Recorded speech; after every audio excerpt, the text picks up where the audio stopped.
Discuss कर लिया था। ओके, तो हम लोग चैप्टर 4 क्वाड्रेटिक इक्वेशन, जिसमें से आपका 2 एक्सरसाइज हो चुका है। एक्सरसाइज 4.1, 4.2 और उसके बिहाफ पे जितनी भी थ्योरी थी उसके बारे में हम लोगों ने डिस्कस कर लिया है। तो नेक्स्ट 4.3 एक्सरसाइज के लिए 4.3 में जो भी क्वेश्चंस हैं उनके लिए जो भी हमको थ्योरी की रिक्वायरमेंट है या उससे रिलेटेड जितनी भी थ्योरी की रिक्वायरमेंट है उसके बारे रिगार्डिंग हम लोग डिस्कस करेंगे। ठीक है, चलिए तो आगे बढ़ते हैं। हम्म, कहाँ तक हो गया था? हाँ, लास्ट हम लोग का आई थिंक यही हुआ था।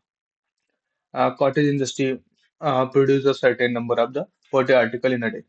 यही हमारा लास्ट लास्ट टॉपिक था, लास्ट क्वेश्चन था जिसके बारे में हम लोगों ने डिस्कशन किया था। तो इसके आगे हमारा क्या है, टाइप ऑफ रूट्स। अब हमको थोड़ी सी थ्योरी डिस्कस करनी, बहुत ज्यादा थ्योरी नहीं है, थोड़ी सी थ्योरी डिस्कस कर लेंगे और क्या बोलते हैं फार्मूले के बारे में डिस्कस करेंगे। उसके आगे हम बढ़ जाएंगे, हमारा रूट कैसे मिलेगा, किस टाइप का रूट मिलेगा, कब रूट मिलेगा, कब रूट नहीं मिलेगा, इसके बारे में थोड़ा सा डिस्कस करने के बाद हम क्या करेंगे, आगे बढ़ जाएंगे सीधा एक्सरसाइज में। क्योंकि आपको बहुत ज्यादा ब्रीफ और बहुत ज्यादा डीप इसके बारे में नहीं पूछा जाना, इसके बेसिस पे क्वेश्चन पूछे जाते हैं। और क्वेश्चन में जितना मैं आपको बता रहा हूँ उससे ज्यादा उतना अभी तक पूछा नहीं गया है, दैट मीन्स सफिशियंट रहेगा। वैसे तो क्वाड्रेटिक का ये वाला पार्ट बहुत इंपॉर्टेंट पार्ट है और वो काफी बड़ा पार्ट है। और अगर आप ध्यान जेई और आईआईटी जेई के बिहाफ से अगर हम इसको देखें तो काफी अच्छे क्वेश्चंस यहाँ से बनते हैं, काफी बेनिफिशियल क्वेश्चन बनते हैं, काफी बेनिफिशियल टॉपिक भी है। ठीक है, और बेहतरीन टाइप के क्वेश्चन यहाँ से बनते हैं, कुल मिला के बोल सकते हैं इंपॉर्टेंट क्वेश्चन बनते हैं। बट आपके बोर्ड एग्जाम 10th के लिए ये सफिशियंट है जितना हम पढ़ने वाले हैं। ठीक है, चलिए आगे बढ़ते हैं। तो हम पढ़ने वाले हैं type of roots. Type of roots क्या है, कितने टाइप के रूट्स हमारे बेसिकली होते हैं, तभी मैंने स्टार्टिंग में डिस्कस किया था और कई बार मैं डिस्कस कर भी चुका हूँ। जब हम पॉलिनॉमियल पढ़ रहे थे तब भी डिस्कस कर चुके थे। पॉलिनॉमियल में हम इन्हीं को क्या बोलते थे, जीरोज बोलते थे। और यहाँ पे हम क्या, जब इक्वेशन में आ गए तो इन्हों को हम क्या बोलते हैं, रूट्स बोलते हैं। और pair of linear equation into variable में भी हमने रूट्स के बारे में थोड़ा सा डिस्कस किया था कि इनके रूट्स क्या मिलेंगे या इनके जीरोस क्या मिलेंगे।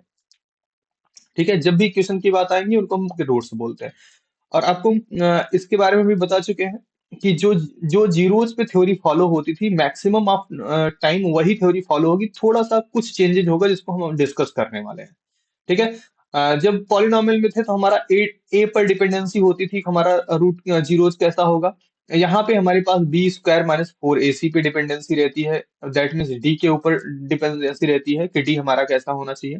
तो अभी डी के बारे में डिस्कस करेंगे तो हमारा डी क्या है, क्योंकि अभी तक डी के बारे में हम लोगों ने डिस्कस नहीं किया है।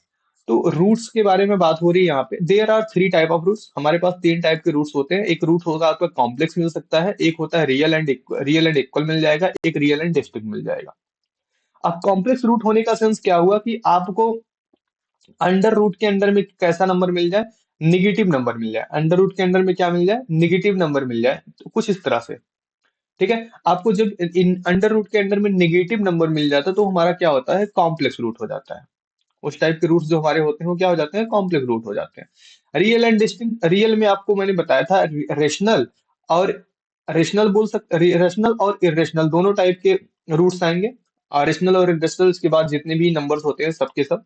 और रियल एंड इक्वल रूट्स होने का सिचुएशन क्या था, मैंने बताया था कि आपका जो ग्राफ होगा वो पर्टिकुलर एक पॉइंट पे कट करके सीधा निकल जाएगा, इसी पॉइंट पे हमको रूट मिल रहा होगा, लेकिन रियल एंड इक्वल हो रहा होगा, रियल एंड इक्वल हो रहा होगा। ठीक है, और रियल एंड डिस्टेंस का मतलब क्या हुआ, ग्राफ के एक्स एक्सिस को दो अलग अलग पॉइंट पे क्या करेगा, इंटरसेक्ट कर रहा होगा। ऐसी सिचुएशन में हमारे पास क्या होंगे, रियल एंड डिस्टिंक्ट हो जाएंगे। ज्वाइन फॉरवर्ड किया क्या? ओके,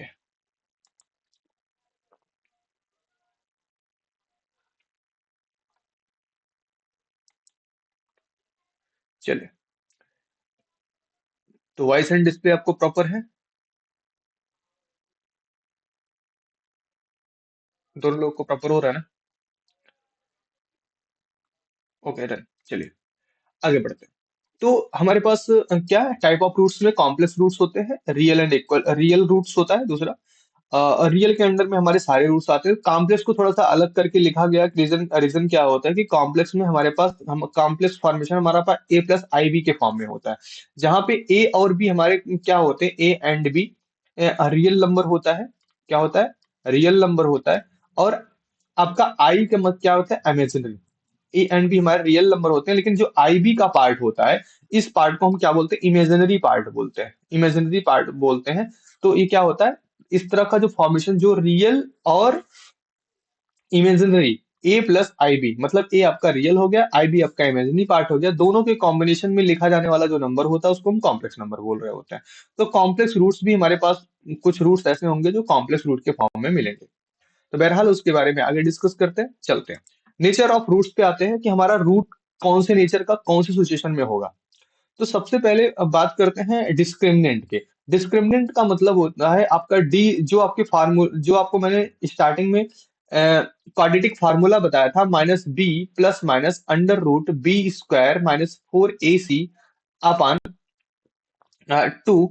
तो इस ये जो फार्मूला आपका था, इस फॉर्मूले में अंडर आपका जितना एरिया होता है क्या, बी स्क्वायर माइनस 4ac, ये होता है डिस्क्रिमिनेंट। इसको हम क्या बोलते हैं? डिस्क्रिमिनेंट बोलते हैं। इसके बारे में बहुत ब्रीफ जानकारी, बहुत क्या बोलते हैं, बहुत हाई जानकारी हमको कंटेन नहीं करनी है। हमको जरूरत भर की इंफॉर्मेशन कलेक्ट करना है बस। तो D equal to B square minus 4ac होता है। दैट मीन्स हम इसको लिख सकते हैं minus D plus minus under root D upon something जो भी होता है उसको लिख सकते हैं। कोई दिक्कत? तो बस इतना समझो कि डी हमारा क्या होता है? B square minus 4ac। अब इसी के बिहाफ पे हमारे सारे सभी नेचर डिपेंडेंट होते हैं। जैसे वहां पे हम लोगों ने पॉलिनॉमियल में पढ़ा था, ए पे सारे नेचर डिपेंड करते हैं। ए ग्रेटर देन जीरो होने पे क्या होता था? ए लेस देन जीरो होने पे क्या होता था? ए इक्वल टू जीरो होने पे हमारे पास आपके क्या होते, ग्राफ और आपकी इमेज कैसी होती थी, वो ए पे डिपेंड करता था। ए को हम लीडिंग कोफिशिएंट वहां भी बोलते थे, ए को लीडिंग कोफिशिएंट यहाँ पे भी बोलेंगे, बट यहाँ पे टोटल डिपेंडेंसी किस पे होगी? डी पे होगी। चलिए आगे डिस्कस करते हैं। तो फर्स्ट फर्स्ट क्या लिखा है? The discriminant is the expression under the square root. Discriminant कहाँ होता है? स्क्वायर रूट के अंदर में एक्सप्रेस होता है। The discriminant is represented as the del. इसको डेल या स्मॉल ट्रायंगल से रिप्रेजेंट करते हैं कहीं कहीं, और डी से भी रिप्रेजेंट किया जाता है।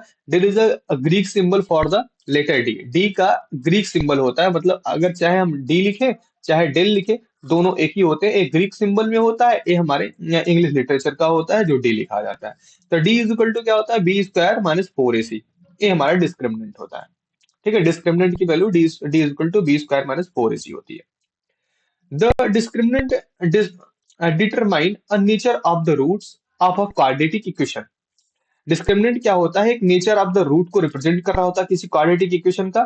The word nature refer to the type of number of root. जो वर्ड नेचर है, नेचर का मीन्स यहाँ पे ये नहीं है कि कौन कैसे नेचर का होगा, पॉजिटिव नेचर होगा, नेगेटिव नेचर का। यहाँ पे नेचर का मीनिंग ये है कि उसका type of number of roots can be like namely real, rational, irrational, imaginary, etc। यहाँ पे नेचर का सेंस यहाँ पे हुआ कि वो कैसा होगा? रियल रियल नंबर होगा, रेशनल नंबर होगा, इरेशनल नंबर होगा, इमेजिनरी नंबर होगा, या किस तरह के रूट्स होंगे, इसके बारे में यहाँ पे नेचर का मीनिंग है। नेचर का मीनिंग यहाँ पे पॉजिटिव नेगेटिव से नहीं है। इतनी बातें समझ में आ रही है? तो नेचर का मीनिंग यहाँ पे क्या है?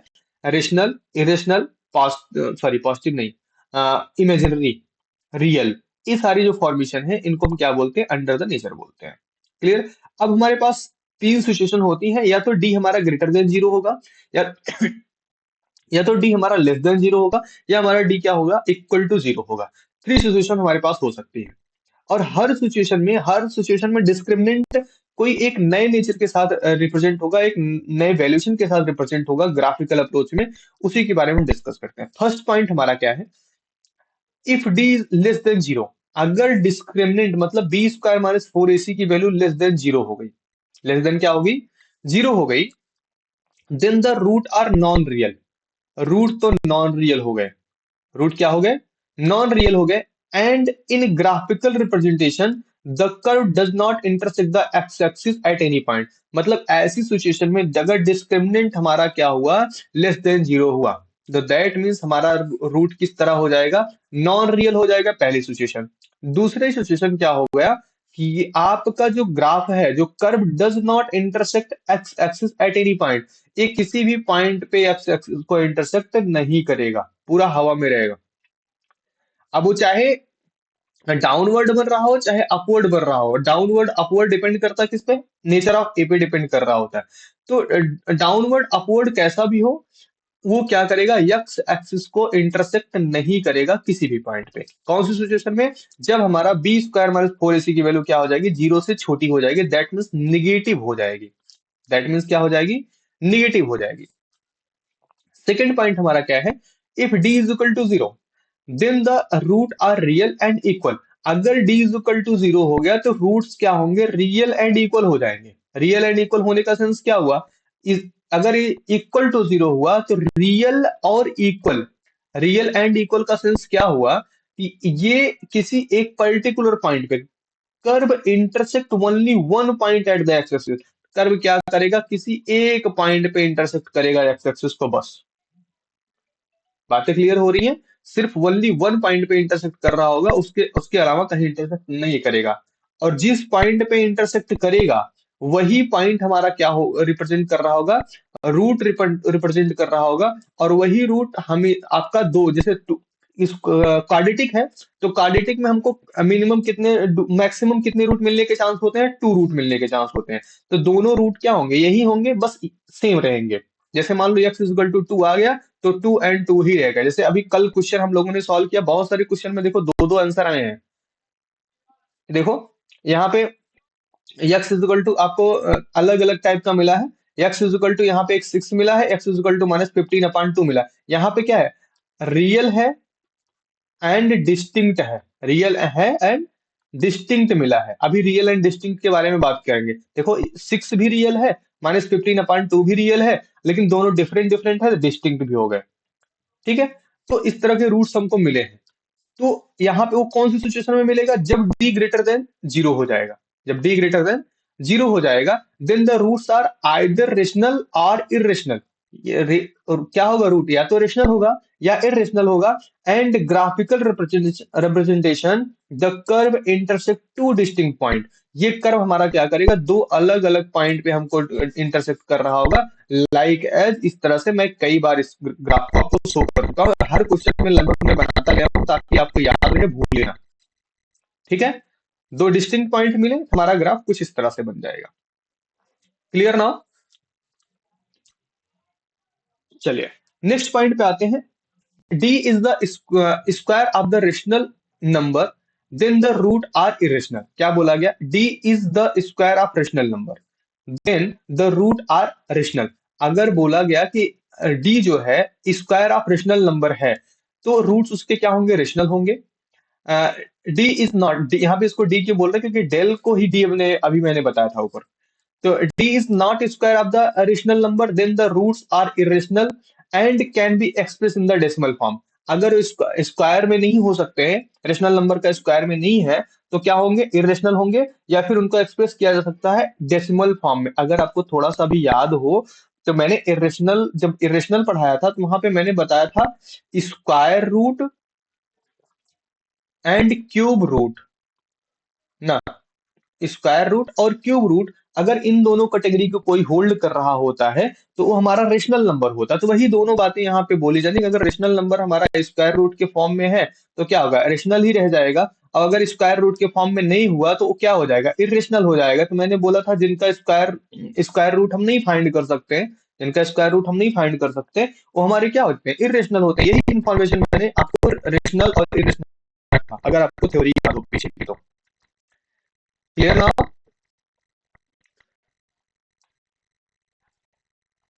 नेचर ऑफ रूट पूरा समझ में आया कि नहीं आया,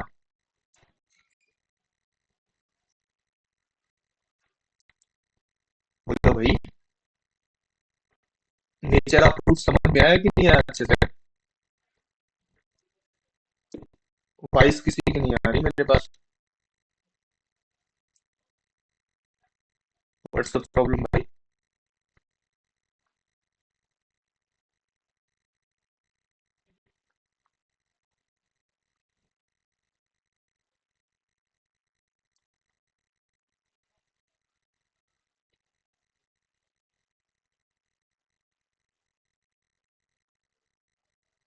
क्या हुआ, कोई दिक्कत? Server internet issue?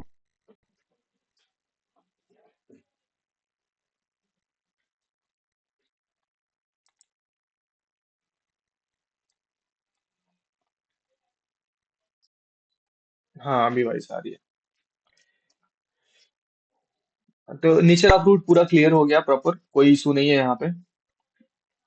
देखो अभी यहाँ इससे मैं एक मल्टीपल टाइम इसको बता चुका हूँ पॉलिनॉमियल से लेके अभी तक, बट अगर इससे रिलेटेड कोई क्वेरी है तो पूछ सकते हो। रीजन क्या है कि आपके क्वेश्चन ग्राफिकल अप्रोच के बिहाफ पे भी पूछे जा सकते हैं।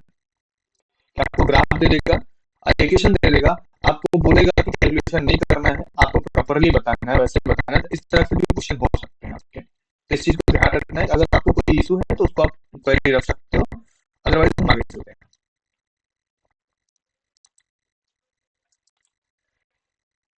तो हम लोगों ने जो पीछे पढ़ा अभी उसी उसी का थोड़ा सा शॉर्ट लिस्ट है।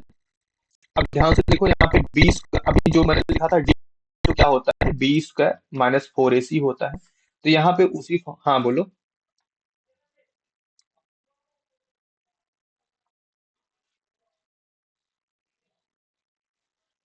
ओके ठीक है, कोई बात नहीं। तो D = B² - 4AC है। तो अब यहाँ पे देखो, जो मैंने तीनों इन्फॉर्मेशन पढ़ी उसी को बारी बारी बताया गया है कि B² - 4AC ग्रेटर देन अगर जीरो होगा तो हमारे पास टू डिस्टिंक्ट रूट मिलेंगे। क्या मिलेंगे?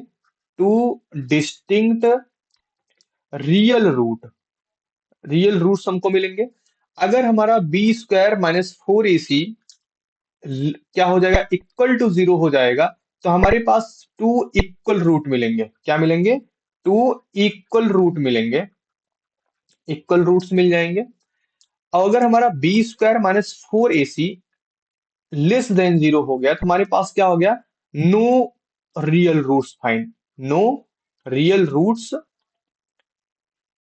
हमारे पास कोई रियल रूट्स नहीं होगा। सिंपल सी बात है। अगर फर्स्ट के लिए ग्राफ की बात करें तो फर्स्ट के लिए ग्राफ हमारा क्या होगा, टू डिस्टिंक्ट रूट, मतलब ये ग्राफ इस तरह, ये जरूरी नहीं इस तरह भी हो सकता है, और ग्राफ इस तरह भी हो सकता है, अपवर्ड डाउनवर्ड दोनों हो सकता है। सेकंड के लिए अगर ग्राफ की बात करें, हम दोनों ग्राफ इसी में बना दे रहे हैं। सेकंड के लिए ग्राफ बात करें तो हमारा ग्राफ एक्स एक्सिस पे एक बार टच करके जाएगा, और चाहे अपवर्ड जा रहा हो चाहे डाउनवर्ड जा रहा हो, दोनों साइड से वो एक ही बार टच करके जाएगा। और थर्ड वाली सिचुएशन में हमारा ग्राफ कहीं भी टच नहीं कर रहा, चाहे अपवर्ड बन रहा होगा चाहे डाउनवर्ड बन रहा होगा। तो ये चीजें समझ में आ गई। अगर आपको ग्राफिकल रिप्रेजेंट करके सॉल्व करना है तो भी ग्राफिकल रिप्रेजेंटेशन मैंने बस सिखा दिया है आपको पीछे ना। पिछले चैप्टर में हमने सिखा दिया था ग्राफिकल रिप्रेजेंटेशन कैसे करना है। आपको यहाँ तक का मैंने पॉलिनोमियल में भी ग्राफिकल बताया था, और सेकंड वाले चैप्टर जो linear linear equation under two variable में भी था, उसमें भी मैंने ग्राफिकल बताया था। और यहाँ पे अगर आपको सॉल्व करना ग्राफिकल इजी लगता है तो आप ग्राफ से सॉल्व करके आंसर दे सकते हो, बट कोशिश करना कि आपको क्या बोलते हैं, डिस्क्रिमिनेंट से ही काम करो, D = B² - 4AC से ही काम करो तो ज्यादा अच्छा रहेगा।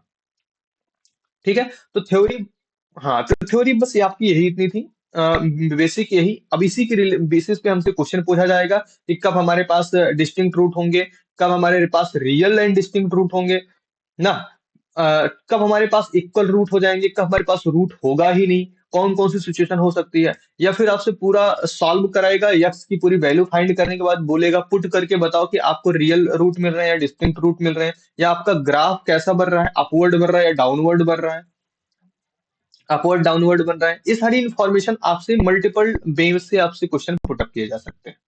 ठीक है, चलिए। तो इतनी थ्योरी थी, इसके आगे हम लोग बढ़ते हैं एक्सरसाइज की तरफ। ठीक है। तो एक्सरसाइज 4.3 डिस्कस करेंगे।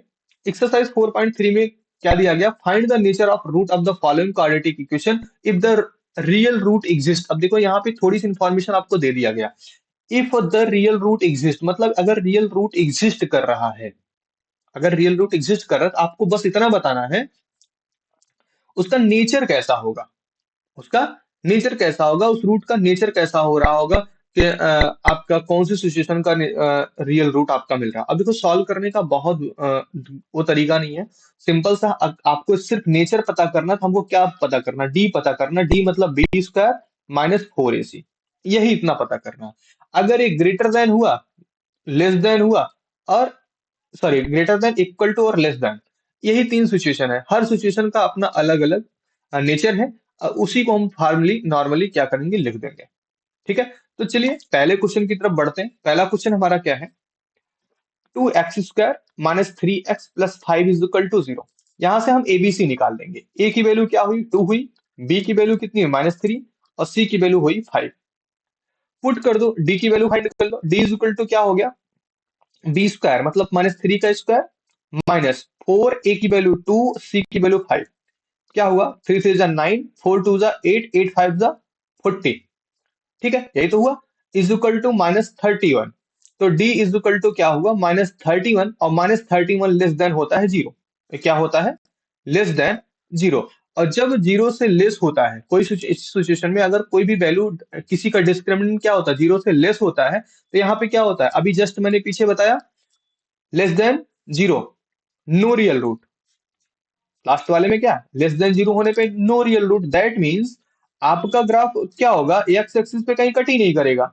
आपका ग्राफ कहीं भी एक्स एक्सिस पे कट ही नहीं करेगा। This implies that no real roots, कोई भी रियल रूट नहीं मिलेगा।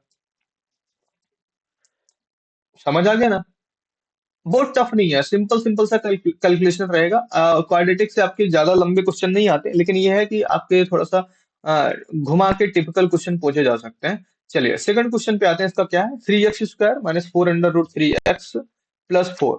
हाँ देखो क्या है, 3x² माइनस है कि प्लस है, माइनस था ना शायद, 4√3x, उसके बाद क्या था, +4 is equal to 0। I think यही था। हाँ ठीक है, एक बार देख लेते हैं।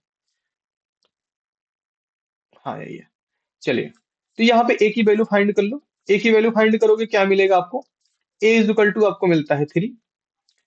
बी इज इक्वल टू हमको मिलता है -4√3। और सी इज इक्वल टू पूरा पूरा 4 मिल जाता है। निकाल लो discriminant. D is equal to क्या है, बी² माइनस 4ac। बी की वैल्यू कितनी, -4√3। -4√3 का होल स्क्वायर करना है, माइनस 4 इंटू ए की वैल्यू कितनी है, 3 है। बी सी की वैल्यू कितनी, 4 है। अब इसको सॉल्व करेंगे तो क्या मिलेगा, बी -4√3 को सॉल्व करोगे तो आपको क्या मिल जाएगा, बताओ भाई, किसी को कोई आइडिया क्या मिलेगा यहाँ पे। देखो जो बाहर है उसको बाहर ही स्क्वायर कर लो। जो अंदर में अंडर रूट में, अंडर रूट 3 है ना, इसको ऐसा स्क्वायर कर लो। देखो ऐसा करना तो गलत है, बट आपको समझने के लिए हम बता रहे हैं, ऐसा अप्लाई नहीं करना, कहीं लिखना नहीं है आपको। कि -4 का स्क्वायर कर लो और अंडर रूट 3 का स्क्वायर को, -4 का स्क्वायर करोगे 16 आएगा, और अंडर रूट 3 का स्क्वायर करोगे 3 आ जाएगा, टोटल आएगा 48। समझ में आया कि नहीं आया। हाँ, कैसा, नहीं ऐसा आप लिख नहीं सकते, आप सॉल्व कर सकते हो, कोई दिक्कत नहीं है। हाँ, रफली रफली आप सॉल्व कर, बेसिकली इसका मीनिंग ही यही होता है। मैंने आपको स्टार्टिंग में बताया था कि अगर हम अंडर रूट 20 को कुछ इस तरह फॉर्म में लिख सकते हैं, तो हम लिख सकते हैं 2√5। पीछे मैंने बताया था इसके बाद। तो 2√5 का सेंस हुआ, जो बाहर वाला नंबर है इसको आपस में एक बार मल्टीप्लाई कर लो, और जो अंदर का नंबर उसको साथ सिंगल टाइम मल्टीप्लाई। देखो 2 2 जा 4 इंटू 5 इज इक्वल टू 20 मिल गया। तो बेसिकली वही चीज यहाँ पे लिखा गया है कि जो -4 है, तो -4 इंटू -4, और ये क्या हुआ, -4 इंटू -4 हो गया, और यहाँ पे अंडर रूट 3 है, अंडर रूट 3 का मतलब यहाँ पे हम 3 लिख दिए। ठीक है, बातें समझ में आ रही हैं। लेकिन अब हमको क्या करना था, इसका स्क्वायर करना था। तो 4 4 जा 16, और 3 का आपका √3 का आपका क्या हो गया, 3 हो गया। कितना बन गया, 14 हो गया, 48 हो गया। क्लियर है। हाँ ठीक है। हाँ लिख सकते, बिल्कुल लिख सकते हो। ये चीजें समझ में आ गई। अब ये इसको सॉल्व करो, कितना, 4 3 जा 12, 12 4 जा 48। 48 माइनस 48 इज इक्वल टू 0, मतलब डी इज इक्वल टू आपको मिल गया 0। डिस्क्रिमिनेंट आपको क्या मिल गया, 0 मिल गया। और जिस दिन डिस्क्रिमिनेंट 0 मिलता है क्या होता है, ध्यान से देखो, ये रहा 2 equal root when B minus 4ac is equal to 0। अगर B minus 4ac is equal to क्या हो जाए, 0 हो जाए, तो हमको क्या मिलेगा, 2 इक्वल रूट क्या मिल जाएगा? टू इक्वल रूट्स मिल जाते हैं। क्लियर? ओके। थर्ड पॉइंट हमारा क्या है? Third question, 2x² minus 6x plus 3। 2x² minus 6x plus 3। 2x² minus 6x plus 3 is equal to 0। A की वैल्यू निकालो, 2 हो गया, बी की वैल्यू हो गया -6, और सी की वैल्यू आपका हो गया 3। डिस्क्रिमिनेंट निकाल लेते हैं, बी स्क्वायर मतलब 6 का स्क्वायर हो गया, -4, ए की वैल्यू 2, सी की वैल्यू 3, कितना हो गया 36, माइनस फोर, 4 3 12 टू 24, 24, 6 और 12, कितना बच गया? 12 बच गया। बताओ भाई, 12 आएगा? ग्रेटर देन क्या हो गया? 0 हो गया। ग्रेटर देन आपका क्या हो गया? 0 हो गया। नहीं समझ आया? Greater than 0। ठीक है, तो अब यहाँ पे क्या हुआ? ग्रेटर देन 0 होने का सेंस क्या हुआ? हमारे पास डी ग्रेटर देन 0 हो गया। इसके बाद रियल एंड डिस्टिंक्ट हो गया। रियल एंड डिस्टिंक्ट हो गया। Distinct roots. अच्छा, क्वेश्चन में खाली यही बताना है कि और कुछ बताना है? Find the nature of the roots of the following quadratic equation if the real root exist. Find, अच्छा फाइंड भी करना है भाई, ध्यान दो इसको। मैंने आधा अधूरा क्वेश्चन किया यहाँ पे। नो रियल रूट था, तो दैट मीन्स यहाँ पे तो रूट नहीं मिलेगा, तो यहाँ पे सॉल्व करने की कोई जरूरत नहीं है। बट सेकंड और थर्ड में आपको रूट मिल रहे हैं। सेकंड में आपको क्या मिला था? सिंगल रूट मिला था। टू इक्वल रूट मिल गए थे, दो के दोनों क्या हो गए थे? इक्वल रूट मिल गए थे। तो दैट मीन्स हमको यहाँ पे रूट्स को फाइंड करना पड़ेगा। अब रूट्स को फाइंड कैसे करेंगे, ये भी ध्यान दो। अगर इसको थोड़ा सा हम छोटा करते हैं, हम स्पेस ज्यादा यूज कर लिया मैंने यहाँ पे, तो यहाँ पे हम सीधा यहाँ पे लिख देते हैं टू डिस्टिंक्ट, डिस्टिंक्ट नहीं, टू इक्वल रूट था यहाँ पे। टू इक्वल रूट्स, दोनों इक्वल रूट मिलेंगे। अब हमको दोनों इक्वल रूट फाइंड करने होंगे। फाइंड करने का फॉर्मूला क्या था? हमने बताया था, रूट फाइंड करने का फॉर्मूला था x is equal to minus B plus minus क्या होता है? Under root B square minus 4ac total का अपान कितना? 2a। यही फार्मूला था हमारा। अगर आपको थोड़ा बहुत याद हो तो मैंने पीछे बताया था सॉल्व करने का फॉर्मेशन, कि हम इसको सॉल्व कैसे करेंगे रूट्स को। तो इस फॉर्मूले से हम रूट को फाइंड करेंगे। अब रूट को फाइंड करेंगे तो हमारे पास ए बी सी तीनों की वैल्यू फाइंड है ऑलरेडी। ए की वैल्यू 3 है, बी की वैल्यू -4 √3 है, सी की वैल्यू 4 है। पुट कर दो। बी की जगह पे क्या करना है? X is equal to, minus already है और यहां पर भी माइनस लगा हुआ, तो मतलब बेसिकली प्लस हो जाएगा। यहाँ पे माइनस लगाने का कोई मीनिंग नहीं है, तो 4 √3 लिख सकते हैं इसको। यहाँ पे क्या? Plus minus under root B square minus 4ac। B square minus 4ac कितना मिल गया था? आप ध्यान दो, तो यही डी है। इसको सॉल्व किया तो क्या मिला? 0 मिल गया, अंडर रूट 0 हो गया। अंडर रूट 0 हो गया, तो अपान कितना? 2a। 2 इंटू ए की वैल्यू कितना है? 4 है। ए की वैल्यू कितना है? 4 है। अब ध्यान दो, 4 ही है कि और कुछ है? सही है। 2a, सी लिख दिया मैंने यहाँ पे। ए की वैल्यू 3 है, तो एक्स की वैल्यू कितनी हो गई? 4 √3 अपान 6 हो गया।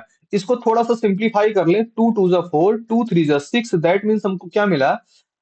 2 √3 अपान 6। तो मतलब यक्स का जो रूट मिल रहा है 2 √3 अपान 6 मिलेगा। यही आपका रूट होगा। क्यों? टू इक्वल रूट, दोनों रूट क्या होंगे? यही होंगे।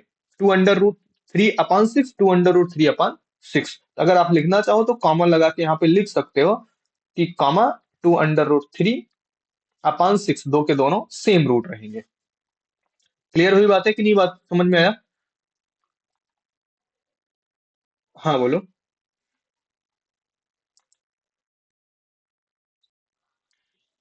नहीं, मस्त नहीं, मार्क्स कटने की चांसेस नहीं है, क्योंकि टू इक्वल रूट बोल दिया गया, तो यक्स की वैल्यू 2 √3 अपान 6 हो गया। तो हमने एक बार लिख दिया तो इक्वल ही है, तो दोबारा दोबारा रिपीट। मैंने बोला कि आप लिखना चाहो तो लिख सकते हो। हाँ, कंपलसरी नहीं है कि आप दो के दोनों को लिखो, बट स्टैंडर्ड फॉर्मेशन में की बात करें तो लिखना चाहिए। अगर स्टैंडर्ड फॉर्मेशन की बात करें, क्योंकि स्टैंडर्ड फॉर्मेशन क्या कहता है कि आपको रूट को रिप्रेजेंट करना मस्ट होता है। हाँ। किसके? नहीं, रफ वर्क के मार्क कहाँ मिलेंगे भाई आपको?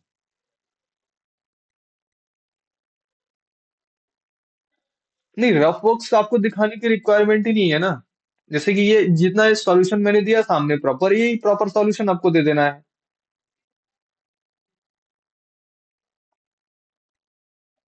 नहीं नहीं, अब बहुत यही कोशिश करना है कि बहुत ज्यादा स्टेप को हाइड नहीं करना है। जैसे अभी मैं आपको स्टेप हाइड कर दूं, d = b² - 4ac को मैं डायरेक्ट सॉल्व करके जीरो लिख दूं, तो इतना हाइड नहीं करना है, किसी स्टेप को हाइड नहीं करना है, थोड़ा सा प्रॉपर वे में चलना है। अगर आप ज्यादा हाइड नहीं करते तो मार्क्स कटने के चांसेस बिल्कुल नहीं रहते हैं, और आपके रफ वर्क्स का कोई मार्क्स नहीं मिलता है। और कोशिश करिएगा रफ वर्क्स आप एंडिंग के पोर्शन पे कीजिएगा ना। कोशिश कीजिएगा कि मैक्सिमम आप स्टूडेंट क्या करते हैं, रफ वर्क का कोई लेफ्ट साइड या राइट साइड में अप्लाई कर लेते हैं हर पेज के पास ना। तो ऐसा ऐसा नहीं करना है आपको। कोशिश करिएगा कि पेज के एंडिंग में या कॉपी के लास्ट एंडिंग में जो आपका पेज हो उस पे लिख देना है आपको रफ वर्क। रफ वर्क का स्पेस वैसे कॉपी में अब दिया जाने लगा है। अगर बाई द वे नहीं होता है तो आप वहां पे लिख दोगे रफ वर्क, और लास्ट में जब कॉपी सबमिट करने लगोगे उसको आप क्रॉस करके आओगे। हाँ, पूरा उसको ऐसे क्रॉस कर दोगे पूरा पेज। ठीक है। ऊपर ऊपर आपको रफ वर्क बट लिख देना मस्ट होगा।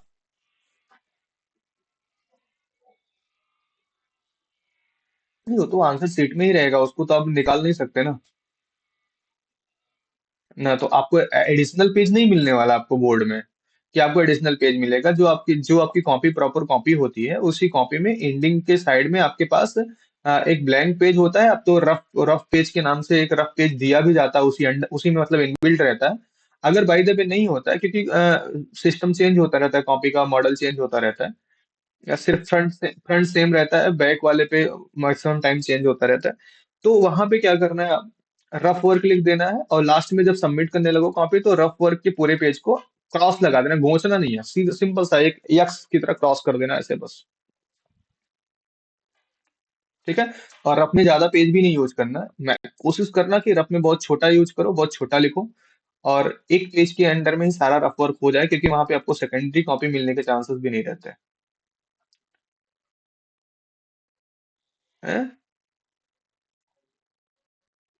नहीं, ज्यादा मार्क्स की बात नहीं कर रहे हैं वैसे तो। जैसे कि अभी हायर एजुकेशन में क्या है, हायर एजुकेशन में आपको बी कॉपी नहीं मिलती है। जैसे स्कूल में आपको बी कॉपी मिलती है, तो हायर एजुकेशन जब बीएससी एमएससी जाओगे तो आपको एक 34 पेज की कॉपी दे दी जाएगी। अब उसी में आपको कंप्लीट करना है। अब चाहे उसमें 10 पेज आप गलत करके काट दो, और चाहे फिर क्या करो पूरा 10 पेज आप लिख डालो, वो आपके ऊपर डिपेंड करेगा। क्योंकि उसमें उसमें जो पेज ऑफ काउंट्स होते हैं ना, पेज ऑफ काउंट्स आपके मैक्सिमम ऑफ वर्ड्स के हिसाब से आपको पेज प्रोवाइड किए गए होते हैं। हाँ हाँ हाँ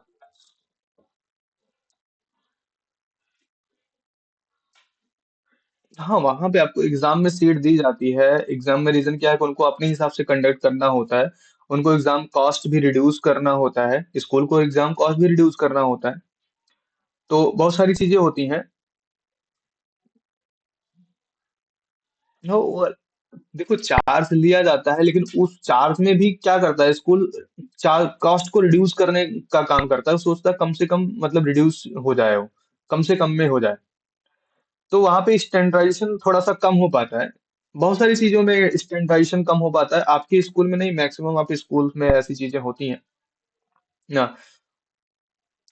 क्योंकि वहां पे वो लोग कोशिश करते हैं कि हमारा चार्ज हमारा रिड्यूस हो जाए, जितना खर्च हो हमारा एक्सपेंडिचर जो है वो कम से कम हो। तो उस हिसाब से काम होता है। तो इस वजह से थोड़ा सा स्टैंडर्ड फॉर्मेट नहीं बन पाता, आई थिंक। हमको जहां तक जानकारी है, मैक्सिमम आप स्कूल के पास यही प्रॉब्लम है कि वो स्टैंडर्डाइजेशन अपने कॉस्ट को रिड्यूस करने के लिए स्टैंडर्डाइजेशन नहीं कर पाते हैं। और नहीं कर पाने का मतलब करते ही नहीं है, रीजन क्या है कि उनको लगता है कि एक बार अगर हम बोर्ड पे समझा देंगे, बच्चों को समझा देंगे तो अडॉप्ट हो जाएगा। बट ऐसी ये प्रॉब्लम होती है, जैसे क्लास 10th को तो मस्ट हमारे हिसाब से मस्ट होता है कि आपको बताना जरूरी होता है कि हमको अपने ओएमआर को कैसे फिल करना है, बोर्ड की कॉपी को कैसे सबमिट करना है, कैसे रखना है, कैसे ध्यान देना है, ये चीजें बतानी चाहिए। एक आध दो पैटर्न पे एग्जाम कराना चाहिए, बट ठीक है, कोई दिक्कत नहीं। मैं एक लेक्चर आप लोग का एग्जाम से पहले एक कंडक्ट कराऊंगा, आपका नहीं, उसमें पूरा ग्रुप रहेगा, जितने भी स्टूडेंट्स हैं क्लास 10th के और क्लास 11 12th के। पूरा सिंगल क्लास रहेगी उसमें, क्योंकि दोनों की कॉपी का फॉर्मेट सेम रहता है। तो उसमें आप लोग को ज्वाइन होना रहेगा, मैं उसमें समझाऊंगा कौन कौन सा फॉर्मेट किस तरह से आपको फिल करना रहेगा, आपकी कॉपी कैसी आएगी, कितने पेजेस होंगे, सारी चीज एक्सप्लेन किया जाएगा। एग्जाम से एक दिन पहले या 2 दिन पहले आपकी क्लास रहेगी वो। हाँ बिल्कुल बता देंगे। रीजन क्या है कि कई बार स्टूडेंट्स गलती करके आ जाते हैं, रोल नंबर में नाम भर के आ जाते हैं, तो वो बेकार हो जाता है। बाद में होता है सर हमको समझ ही नहीं, सर हमको समझ ही नहीं आया। हम्म। हम्म।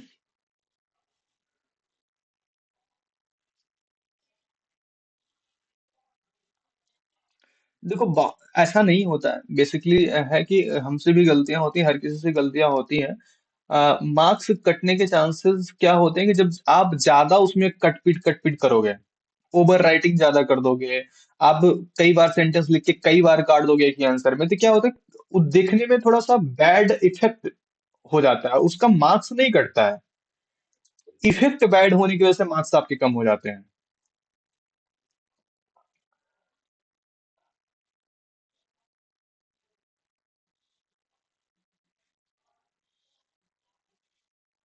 हाँ, हाँ वही बदल, मतलब उसका इफेक्ट बैड हो जाता है थोड़ा सा, कि जैसे अभी सिंपल सा आप एक पेज ले लो, पूरा पेज आप लिखना शुरू करो, उसमें कम से कम 20 30 प्लेस पे आप क्या ओवर राइटिंग कर दो, और उसके बाद उसमें दो चार छह लाइन आप कट कर दो, खुद अपने आप से ऑब्जर्व करो उस चीज को देख के, आपको भी लगेगा ये पेज पूरा बहुत गंदा है ना। तो मतलब बहुत सारी, अपने आप को ही लगता है कि इन्फॉर्मेशन में बहुत सारी मिस्टेक्स ऐसी हैं जो ग्लिच कर रही हैं। तो वहां पे एग्जामिनर ऐसा नहीं कि पढ़ेगा, नहीं पढ़ेगा, बट क्या है कि उसका इफेक्ट ही ऑलरेडी ऐसा हो चुका होगा कि आपको मैक्सिमम, हाँ इंप्रेशन खराब होने के साथ साथ आपका मैक्सिमम मार्क्स के बजाय वो लोअर मार्क्स पे आ जाता है। तो टीचर सोचता है चलो ठीक है, उसने बच्चे ने लिखा है, गलती किया है, चलो ठीक है, 5 5 मार्क्स का क्वेश्चन है, 3 मार्क्स दे देते हैं, 2 मार्क्स दे देते हैं। तो ये सिचुएशन हो जाती है, गलत काटने का रूल नहीं है।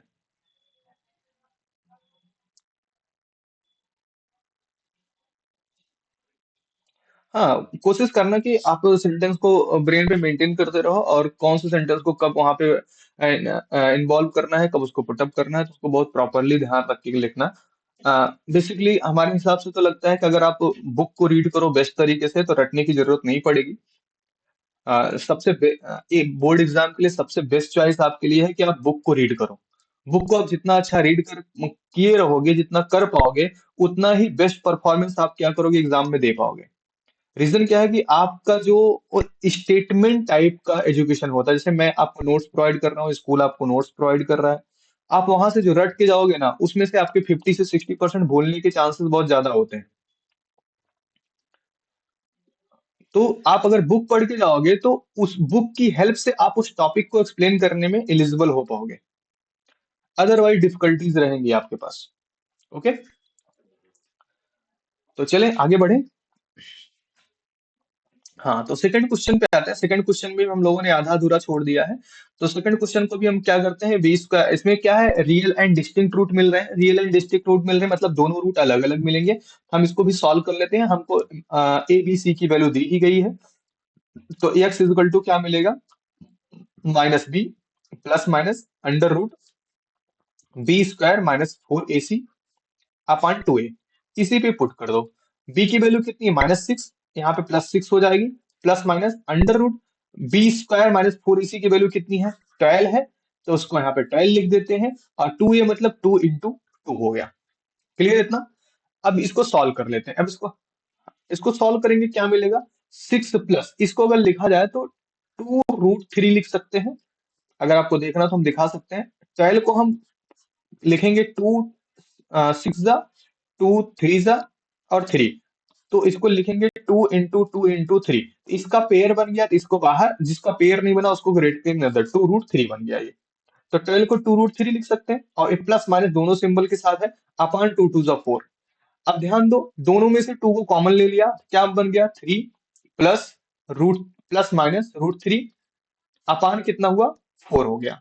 2 1 जा 2, 2 2 जा 4। बेसिकली हमको क्या मिला, x इज इक्वल टू मिल गया 3 प्लस माइनस √3 अपान 2। अब देखो इसमें दो रूट्स हैं, पहला रूट आपका क्या है, इस साइड लिख देते हैं हम, x is equal two plus symbol लेंगे 3 + 3 अपान 2, अगर माइनस सिंबल लेते हैं तो 3 माइनस √3 अपान 2। ये आपको देखो दोनों रियल और डिस्टिंक्ट मिले कि नहीं मिले, एक में प्लस यूज हो रहा है, एक में माइनस, मतलब अगर किसी को ऐड करोगे तो ज्यादा हो जाएगी, किसी को सब्ट्रैक्ट करोगे तो कम हो जाएगा। तो बेसिकली दोनों अपने आप में रियल तो है और डिस्टिंक्ट है, मतलब अलग अलग है। तो रियल एंड डिस्टिंक्ट रूट आपको मिल जाते हैं। क्लियर है बातें? डन? समझ में आया भाई? हाँ तो आप लोग थोड़ा सा रिप्लाई भी कर दिया करोगे, हम वेट करते रहते कि आप लोग बोलोगे क्या नहीं बोलोगे। मैं म्यूट तब करने के लिए बोला था जब आप लोग का माइक एकदम से खराब था, मतलब आप अगर ओपन कर देते तो सारा सराउंडिंग होता था। दैट मीन्स जब मैं आपको रिप्लाई करने को बोलूं तो आप कम से कम बोलो हाँ समझ में आया कि नहीं समझ में आया, हमको भी पता होना चाहिए आपको समझ में आ रहा है कि नहीं आ रहा है। नहीं तो हम हवा में फिर क्या बोलते हैं 5 PM से स्टार्ट करें 6:20 तक बोलते जाए तो कोई मीनिंग नहीं निकलेगा।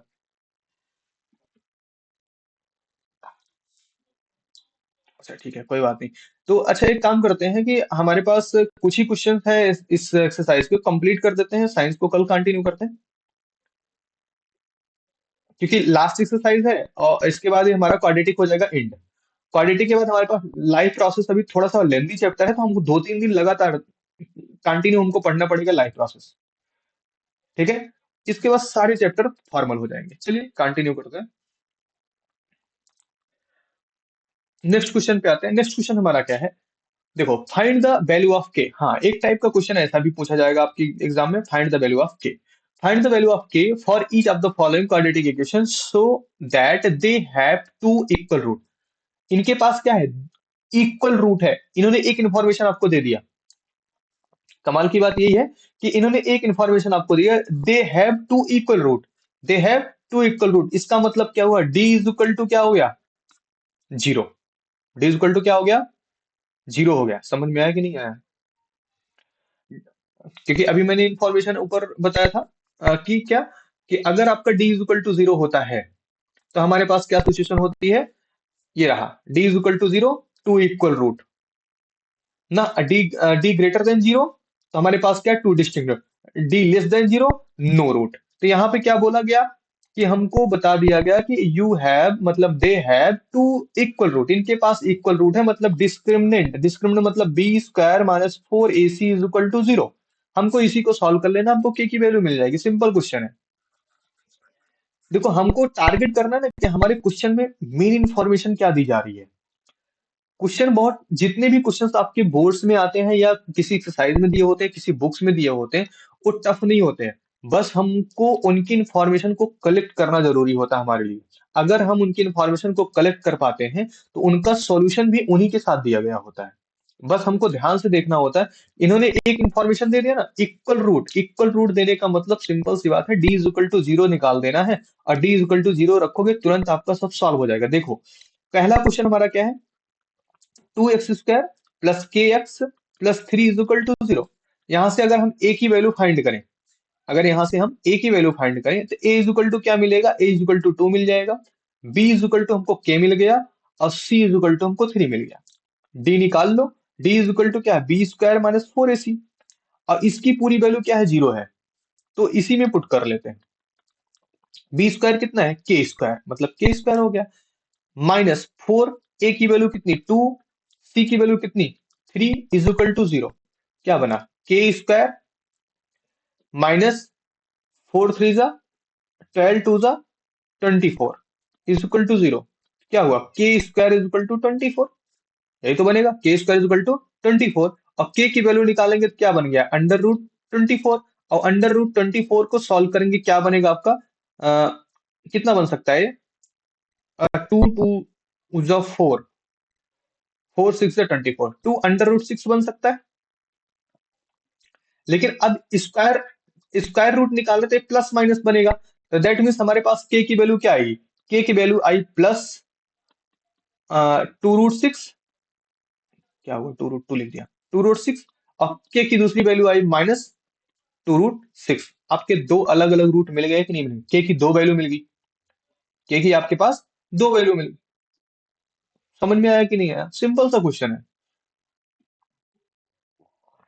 चलिए सेकंड वाले के बारे में डिस्कस करते हैं, सेकंड में क्या किया गया है। सेकंड क्वेश्चन क्या है, के एक्स ब्रैकेट में x-2 + 6, के एक्स ब्रैकेट में x माइनस कितना था भाई, मैं भूल गया, x-2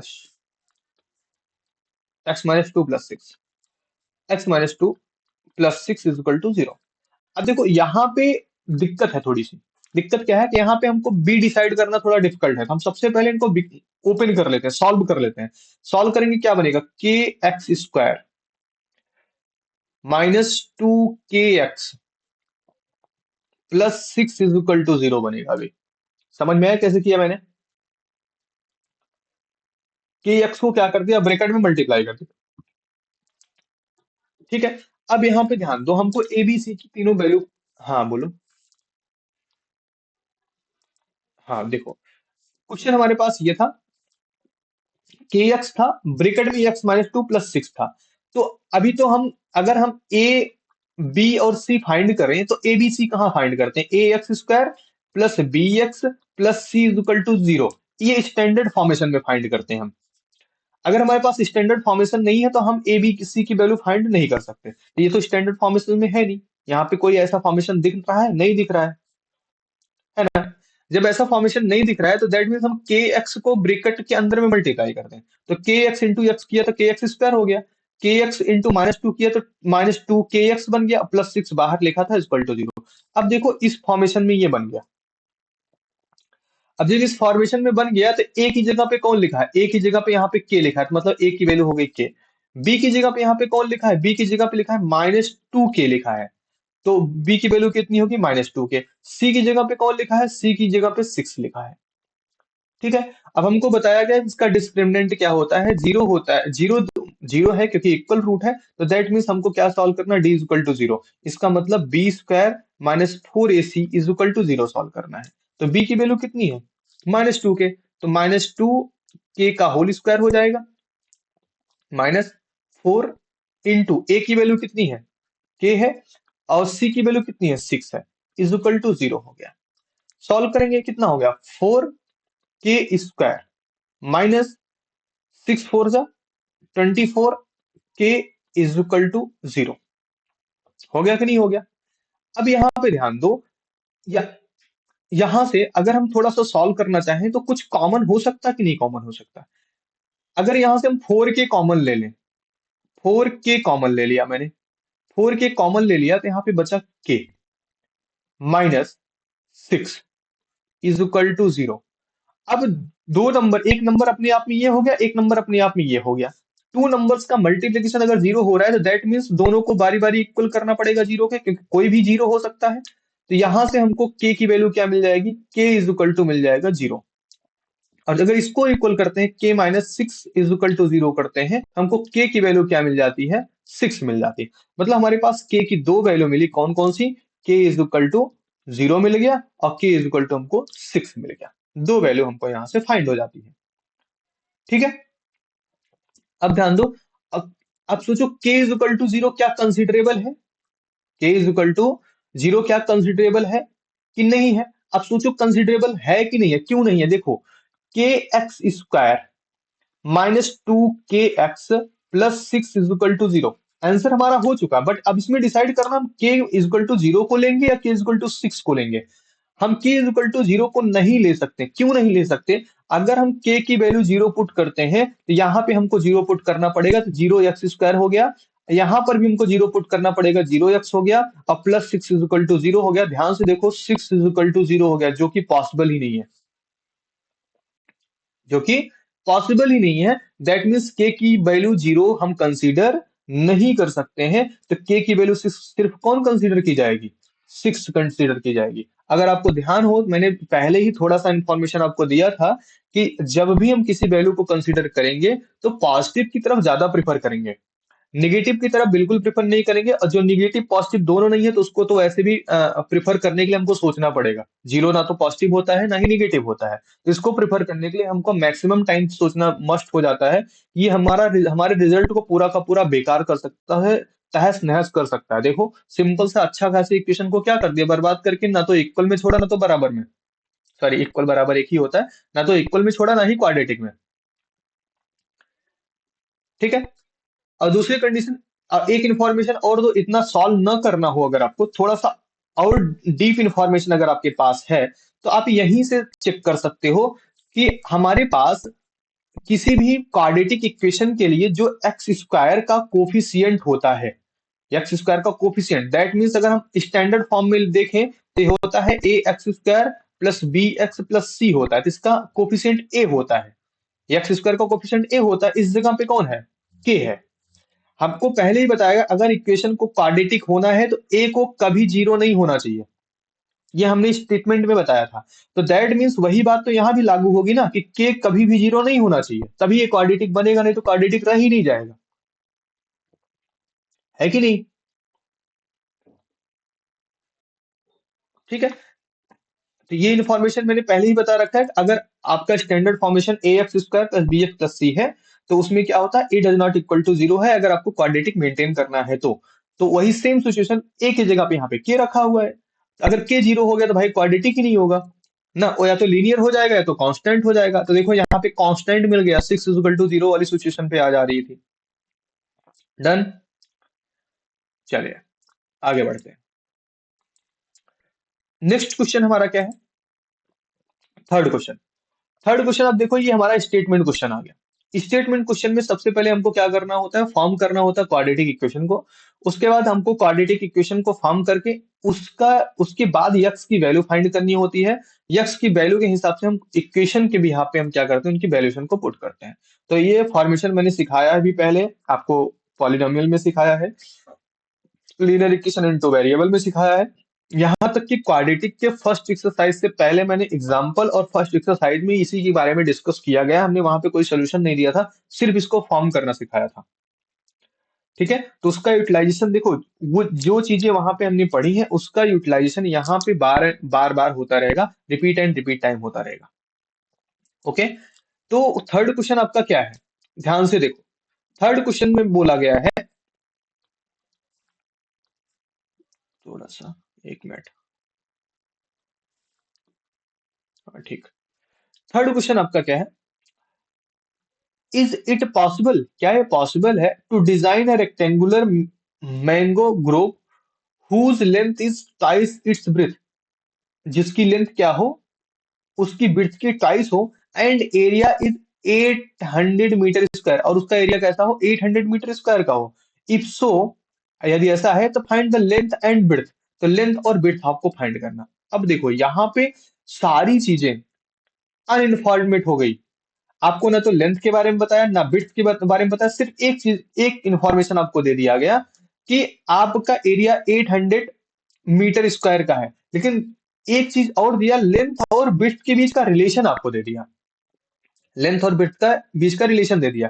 किसके बारे में बताया, लेंथ इज ट्वाइस, मतलब लेंथ के बारे में बताया, length is twice it's width, width के बारे में कोई इंफॉर्मेशन नहीं दिया, उन्होंने बताया नहीं कि विड्थ हमारा कैसा होगा क्या होगा, लेंथ को तो बता दिया, लेंथ क्या होगा, विड्थ का दो गुना होगा। हाँ, बिट को हम क्या करेंगे, यक्स मान लें। हर बार खोजते हैं किसको, जिसके बारे में इंफॉर्मेशन कम से कम या निग्लेजिबल हो या दी ही ना गई हो। तो बिट ऐसा है जिसके जिसके बारे में हमारे पास इंफॉर्मेशन नहीं दी गई है, तो हम क्या करेंगे, कंसीडर कर लेंगे। तो बी इज इक्वल टू हम मान लेते हैं यक्स, तो एल इज इक्वल टू हमारा क्या, यल क्या हो जाएगा, 2x हो जाएगा, क्योंकि टू टाइम है, टाइस है। ठीक है। अब बोला गया इनका एरिया 800 मीटर स्क्वायर है, मतलब length into breadth is equal to क्या होता है, एरिया होता है ना, यही होता है। हम पुट कर देते हैं इसी में। तो लेंथ कितना है, यक्स है, और बिड्थ कितना है, 2x स्क्वायर है, एरिया कितना है, 800 है।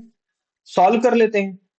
ठीक है। इनको सॉल्व करेंगे तो क्या मिल, सॉरी यहाँ पे एक्स स्क्वायर कहाँ लिख दिया मैंने, यक्स है क्या भाई, यक्स। तो क्या बन गया, 2x square is equal to 800। इसको और थोड़ा सा सॉल्व करेंगे, थोड़ा सा और सॉल्व करें अगर, तो हमारे पास क्या मिलेगा, x square is equal to 400 मिल जाएगा। इसको इस साइड लेके आओ, x square minus 400 is equal to 0, minus 400 is equal to 0। अब ध्यान से देखो, अगर हम एक्स स्क्वायर लेके आना ही नहीं था इधर, यहीं से सॉल्व कर लेंगे साहब, यहीं से सॉल्व कर लेते हैं। X is equal to under root क्या कर लेते हैं, 400 कर देते हैं। तो अंडर रूट 400 कर देंगे तो एक्स की वैल्यू प्लस माइनस 20 मिल जाएगी। कितनी मिल जाएगी, प्लस माइनस 20। अब ध्यान दो, प्लस माइनस 20, यक्स के पास दो वैल्यू है, यक्स की एक वैल्यू है 20, यक्स की दूसरी वैल्यू है -20। दो वैल्यू है, एक +20, एक -20। बट ध्यान दो, लेंथ और बिट, मतलब कि कोई भी लेंथ हो या बिट हो, उसको हम कभी भी निगेटिव नहीं कंसीडर करते। भाई लंबाई को निगेटिव कैसे कंसीडर करोगे, हैं? बताओ भाई। लेंथ निगेटिव कंसीडर नहीं करेंगे, दैट मीन्स हमारा निगेटिव वाला 20 लीव कर दिया जाएगा, छोड़ दिया जाएगा। तो हमारे पास कौन बचा, यक्स इज इक्वल टू 20 बचा। और जब यक्स इज इक्वल टू हमारे पास 20 बचता है, तो दैट मीन्स अगर हम लेंथ की बात करें, length width is equal to x था, तो विड्थ इज इक्वल टू 20 हो गया। Length is equal to 2x था, तो L is equal to 2 into 20 is equal to क्या हो गया, 40 हो गया। That means L is equal to हमारा 40 हो गया। समझ में आया, एल और बी की वैल्यू आपको समझ में आई कैसे मिली? ओके, चलिए फोर्थ क्वेश्चन की तरफ आते हैं। फोर्थ क्वेश्चन हमारा क्या है, यही इतने शायद आई थिंक इस एक्सरसाइज में यही 5 क्वेश्चन है भी, इसके अलावा क्वेश्चन है भी नहीं। तो फोर्थ क्वेश्चन क्या है, is the following situation possible, क्या ये सिचुएशन पॉसिबल है? If so determine their present age, the sum of age of two friends is 20। मतलब उनकी present age, the sum of age of two friends is 20 4 year ago, 4 साल, the product of their age in year was 48। अब देखो same वैसा ही question है, ध्यान से समझना इस चीज को, थोड़ा सा घुमाया गया क्वेश्चन में। यहाँ पे बोला गया if so determine their present age, आपको क्या करना, उसकी प्रेजेंट एज को डिटरमाइन करना है। क्या क्या इंफॉर्मेशन दिया गया, sum of age of two friends is 20 year, दो फ्रेंड की एज कितनी है, 20 ईयर है। 4 year ago, 4 year ago the product of their age in year 48 ना। तो 4 साल में जो था, उनका एज 48 था। तो आपको बताना प्रेजेंट एज, सिंपल सी बात है, ध्यान से, जब प्रेजेंट एज के बारे में नहीं पता तो हम मान लेते हैं प्रेजेंट एज यक्स हो गया। चलो नेक्स्ट स्लाइड में आ जाते हैं हम लोग। ये कौन सा क्वेश्चन नंबर था, 4 शायद था। हम मान लेते हैं दो फ्रेंड थे ना, और दोनों का सम 20 था। तो फर्स्ट फ्रेंड का मान लेते हैं हम लोग, फर्स्ट फर्स्ट एज लिख देते हैं हम डायरेक्ट। फर्स्ट फ्रेंड समझ लोगे ना आप लोग, चलो लिख देते हैं पूरा। First friend age, first friend age हम मान लेते हैं यक्स हो गया।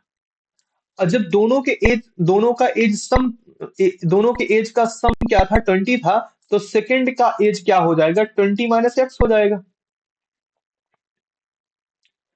क्योंकि अगर दो का सम कितना हो रहा है, 30 हो रहा है, और एक आपको 10 दिया गया, तो इसका मतलब क्या हुआ, 30 में से 10 निकाल दे 20, यही तो आपका सेकंड वाला नंबर मिलेगा, है ना। तो दोनों का सम 20 था, तो 20 में से एक्स निकाल दिया, सेकंड का एज हुआ। अब क्या बोला जा रहा है, 4 साल, 4 ईयर एगो, 4 ईयर एगो, तो मतलब क्या हुआ, 4 ईयर एगो का सेंस क्या हुआ, x-4 और 20 - x-4, दोनों में से दोनों में 4 ईयर एगो होना है, फर्स्ट एंड सेकंड। इन दोनों के एज का प्रोडक्ट कितना था, 48 था। दैट मीन्स x-4 इंटू 20 और -4 करेंगे तो कितना हो गया, 16 minus x is equal to कितना हो गया, 48 हो गया। ये आपका फॉर्मेशन हो गया। सॉल्व कर लेते हैं इसको, क्या होगा, 16x minus x square, 16x minus x square, और 4 से मल्टीप्लाई करेंगे, -64 plus 4x is equal to 48। ये बन गया।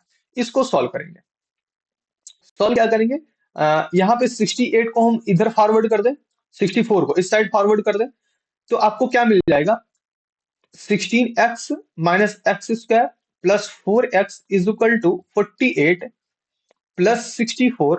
That means is equal to, अगर हम बात करें कितना हो गया, 8 4 12 112। दिस हो गया। इसको थोड़ा सा मैनेज करते हैं। माइनस एक्स स्क्वायर है, इसको पॉजिटिव करने का ट्राई करते हैं। तो क्या करेंगे, माइनस से मल्टीप्लाई करेंगे एक्स स्क्वायर, और यहाँ पे 16x था, यहाँ पे 4x था, तो दोनों 20x हो जाएंगे, अब माइनस 20x हो जाएगा। इधर पे 112 इक्वल में इस साइड पॉजिटिव था, इधर ले आएंगे तो निगेटिव हो जाएगा। तो क्या हो जाएगा, निगेटिव हो जाएगा, और साथ में हम निगेटिव से मल्टीप्लाई करें मतलब पॉजिटिव हो जाएगा, 112 इक्वल टू 0। ये टर्म समझ में आया, क्योंकि यहाँ पे हमने एक दो स्टेप गायब किए हैं। फिर से देख लो, अगर नहीं समझ में आया तो आप पूछ सकते हो।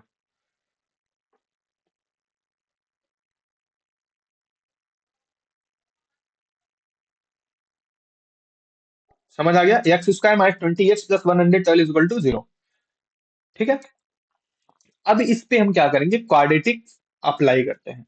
क्वाड्रेटिक अप्लाई करेंगे, अब क्वाड्रेटिक अप्लाई करेंगे, क्वाड्रेटिक फार्मूले से हम इनकी क्या करेंगे, वैल्यू निकालेंगे। अब आपके पास दो चांसेस है। यहाँ पे हमसे पूछा क्या गया है कि सबसे पहले हमको यहाँ से पता कर ले हमारे पास डिस्टिंक्ट रूट मिलेंगे। पहले तो ये पता कर लेते हैं कि हमारे पास रूट मिलेंगे कि नहीं मिलेंगे। रीजन क्या है कि क्वेश्चन में क्या दिया गया, इफ पॉसिबल ना, if the following situation possible, अगर सिचुएशन पॉसिबल हो रही है तब आपको बताना है। तो पहले तो हम पता करें सिचुएशन बनेगी कि नहीं बनेगी ना। और सिचुएशन पता करने के लिए हमको क्या निकालना पड़ेगा, डी निकालना पड़ेगा। अगर हमारा डी ग्रेटर देन हुआ, डी हमारा इक्वल टू हुआ, डी हमारा लेस देन हुआ, तो अगर डी हमारा लेस देन निकल के आ गया तो हमारे पास कोई नंबर, कोई सोल्यूशन ही नहीं मिलेगा, तो हमको फालतू सॉल्व करने का क्या फायदा। तो इसके लिए हम क्या करेंगे, सबसे पहले डी को कंफर्म कर ले कि हमारे पास क्या ऐसी पॉसिबिलिटी है, रूट हमको मिल रहे हैं कि नहीं मिल रहे हैं। अगर हमको रूट मिलने के चांसेस होते हैं, अगर हमारा डिस्क्रिमिनेंट ग्रेटर देन जीरो आता है, डिस्क्रिमिनेंट इक्वल टू जीरो आता है, दैट मीन्स हमारे पास यक्स की कोई ना कोई वैल्यू मिलेगी। यक्स की अगर वैल्यू मिलेगी तब हमारा इक्वेशन ये फॉर्म हो सकता है। लेकिन अगर हमारे पास डी लेस देन जीरो हो जाता है तो हम क्यों सॉल्व करेंगे जी, क्योंकि हमारे पास अवेलेबल ही नहीं होगा। तो इसलिए पहले हम क्या चेक कर लेंगे, D is equal to B square minus 4ac check कर लेंगे। ठीक है। तो b की वैल्यू यहाँ पे कितनी है, -20 है। कितना है, -20 का स्क्वायर हो गया। -4a की वैल्यू कितनी है, 1 है। c की वैल्यू कितना, 112 है। तो इसको सॉल्व करो, तो इसको सॉल्व करोगे कितना मिलेगा, 20 का 400 हो जाएगा। 400 माइनस 112 इंटू 4 मतलब 400 हो गया, और 12 4 जा 48 मतलब 448 हो गया। इज इक्वल टू हमको मिला -48। दैट मीन्स बेसिकली अगर ध्यान दें तो डी हमारा क्या हो गया, डी हमारा क्या हो गया, लेस देन जीरो हो गया। डी इज इक्वल टू हमारा 48 -40 हुआ, और लेस देन जीरो हो गया। और लेस देन जीरो होने का मतलब क्या हुआ, डी लेस देन जीरो, हमारे पास क्या होगा, नो सोल्यूशन, कोई भी रूट नहीं मिलेगा। अब कोई भी रूट भी नहीं मिलेगा, इसका मतलब ये सिचुएशन पॉसिबल ही नहीं है, नॉट पॉसिबल। समझ में आया कि नहीं समझ में आया। हाँ, तो क्या हो जाएगा, नॉट पॉसिबल, नॉट पॉसिबल हो जाएगा। तो ये पूरा का पूरा सिचुएशन क्या हुआ, नॉट पॉसिबल हो गया। डन। इसीलिए मैंने पहले क्या निकाल लिया, डिस्क्रिमिनेंट निकाल लिया, कि डी हमको कंफर्म करके बता देगा कि हमारे पास एक रूट मिल रहा है, दो रूट मिल रहा है, या कोई रूट नहीं मिल रहा। और जब रूट ही नहीं मिलेगा तो भाई इक्वेशन का फॉर्मेशन ही पॉसिबल नहीं है। जब इक्वेशन का फॉर्मेशन ही पॉसिबल नहीं है तो हम इस तरह का कोई भी फॉर्मेशन क्रिएट नहीं कर सकते। Clear now. चलिए, एक क्वेश्चन आपका लास्ट बचता है एक्सरसाइज का, उसको भी डिस्कस कर लेते हैं। क्या लिखा गया, ये भी पॉसिबल टाइप का क्वेश्चन है। If it is possible to design the rectangular park of the perimeter 80 metre and the area 400 metre square, if so find the length and width. हमको क्या फाइंड करना है, लेंथ और विड्थ फाइंड करना है। Length और width find करने के लिए ध्यान से देखो क्या क्या नहीं दिया गया है। हमको पेरीमीटर दे दिया गया और एरिया दे दिया गया, लेंथ और विड्थ के बारे में कोई इंफॉर्मेशन नहीं दिया गया। ठीक है। अब हम यहां से थोड़ा सा अपने माइंड का यूज करते हैं। आप कैसे यहां से निकालोगे किसी चीज को। अगर आप एरिया की बात करो, एरिया की बात करें तो हमारे पास एरिया दिया गया है कितना था, 80 था शायद। 80 नहीं, सॉरी, पेरीमीटर 80 था। पेरीमीटर आपको 80 दे दिया गया, और एरिया आपका कितना दिया गया, एरिया था कितना, 400 था। कहाँ गया, हाँ 400 था। एरिया आपको कितना दे दिया गया, 400 मीटर स्क्वायर दे दिया गया, और ये आपको 80 मीटर दे दिया गया। अब ध्यान से देखो इस चीज पे, इस पे थोड़ा सा ध्यान दो। पेरीमीटर क्या होता है आपका, जैसे ये मान लो रेक्टेंगल है, रेक्टेंगल की ये साइड इक्वल होती है, ये साइड इक्वल होती है। ठीक है, यहाँ पे डबल लगा देते हैं ताकि कंफर्म रहे कौन किसके इक्वल है। तो ये अपोजिट साइड आपस में इक्वल होती है। पेरीमीटर का मतलब क्या होता है, हम यहां से चलना शुरू करें, इस पूरे एरिया के लेंथ को मेजर कर लें, यही हमारा पेरीमीटर होता है। दैट मीन्स अगर लेंथ की बात करें तो बेसिकली हमारे पास 2 बार लेंथ इन्वॉल्व होता है और 2 बार विड्थ इन्वॉल्व होती है। होता है कि नहीं होता है ना? होता है। तो इसका मतलब अगर हम 2 कॉमन कर लेते हैं तो एल प्लस बी, यही हमारा फार्मूला भी बनता है, 2 × L + B, है ना? टू दोनों में था, 2 कॉमन कर लिया, 2 × L + B हो गया, और इसकी वैल्यू हमको दी गई 80 मीटर। तो अगर हम 2 यहाँ मल्टीप्लाई इधर ले आएंगे, डिवाइड में हो जाएगा, तो L + B की वैल्यू कितनी हो गई, 80/2 = 40 हो गया। दैट मीन्स L + B कितना हो गया, 40 हो गया। और L + B अगर 40 हो गया, L + B 40 हो गया, तो अगर हम यहाँ पे B की बात करें, अगर हम यहाँ पे B निकाल लें तो क्या मिल जाएगा, 40 - L मिल जाएगा कि नहीं मिल जाएगा? मिल जाएगा। हम यहाँ पे एक कंसीडर करते हैं, एक चीज कंसीडर कंसीडर लेते हैं कि अगर हम मान लेते हैं L = X, तो B क्या हो जाएगा, 40 - X। समझ में आया कि नहीं आया? L अगर हम X ले लेते हैं तो B 40 - X हो जाएगा इस वाले फॉर्मेशन से। ठीक, तो हमको इतना बताने का सिर्फ एक पर्पस था, हम डायरेक्ट कंसीडर करते तभी आप लोग पूछते सर यह कहां से आ गया। इतना समझ में आया कैसे आ गया? अब ध्यान दो, यल हमको मिल गया, बी हमको मिल गया। हमको पता है कि एरिया जो है 400 मीटर, तो यल इंटू बी होता है ना। तो यल की वैल्यू कितनी, यक्स, यक्स, और बी की वैल्यू कितना, 40 - यक्स। इनका रिजल्ट कितना, 400। ये तो आपको दिया ही गया है, सॉल्व कर लो। 40x - x² = 400।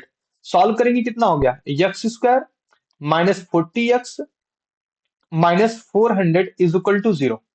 ये हमारा बन गया क्वाड्रेटिक इक्वेशन। अब इस क्वाड्रेटिक इक्वेशन को सॉल्व करते हैं। अब इसको हम डायरेक्टली सॉल्व करेंगे, आपको बहुत बार हम ब्रेक करके बता चुके हैं, आप लोग खुद ध्यान रखोगे। -40 है, -40 को जब हम इसके फॉर्मेट में ब्रेक करेंगे तो ये बनेगा 20x - 20x - 400 = 0। यहां से यक्स कॉमन लेंगे तो यक्स -20 बचेगा, यहां से -20 कॉमन लेंगे तो यहाँ पे भी यक्स -20 बचेगा। तो यक्स -20 = 0 कर देंगे, और यक्स -20 = 0 कर देंगे। दोनों देखो सेम आ रहे हैं, दैट मीन्स यक्स हमको क्या मिलेगा, 20 मिलेगा। तो यक्स कौन था, लेंथ था, लेंथ हमको क्या मिल गया, 20 मिल गया। विड्थ कौन था, 40 - यक्स था, तो 40 में से 20 सब्सट्रैक्ट कर दो, 40 - 20 कर दो, कितना हो जाएगा, 20 हो जाएगा। ठीक है, तो लेंथ और विड्थ दोनों क्या मिल गई, बताओ भाई, लेंथ और विड्थ दोनों क्या मिल गई, दो, हाँ दोनों आपको 20 और 20 मिल गया। तो ये आपका फिफ्थ क्वेश्चन का सॉल्यूशन हो गया। Okay, clear? तो क्वाड्रेटिक, क्वाड्रेटिक आपका यहाँ पे खत्म होता है। ए आपका जो 4.5 समरी के नाम से लिखा गया है, आपकी एनसीईआरटी बुक में भी है, एनसीईआरटी का ही कट कट पेस्ट है शायद, हमको जहां तक लग रहा है, नोट टू बी, हाँ एनसीईआरटी का ही है। तो एनसीईआरटी का है, इसको बुक, हाँ बुक से भी पढ़ सकते हो, कोई दिक्कत नहीं। तो ये चीजें आपकी क्वाड्रेटिक कंप्लीट हुई। ठीक है, तो क्वाड्रेटिक का चैप्टर आज एंड होता है। इसके आगे हम लोग डिस्कस करेंगे लगातार।